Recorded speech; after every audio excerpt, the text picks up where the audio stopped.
I ran into this last week. Here's what fixed it for me. Creating an account on Verizon is straightforward if you follow these steps. Step 1. Visit the Verizon website. Go to the official Verizon website using your preferred web browser. Look for the Sign In button at the top right corner of the homepage. Step 2. Select Create Account. Once on the Sign In page, look for the option that says Create Account or Register.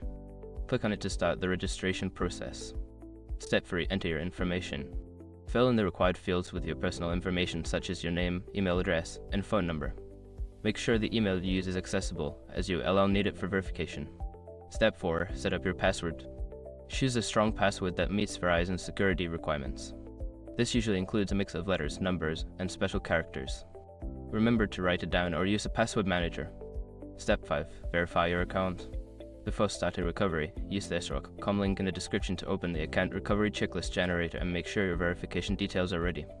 Creating your Verizon account is now complete. If you run into any issues, don't hesitate to reach out to Verizon customer support. Happy browsing!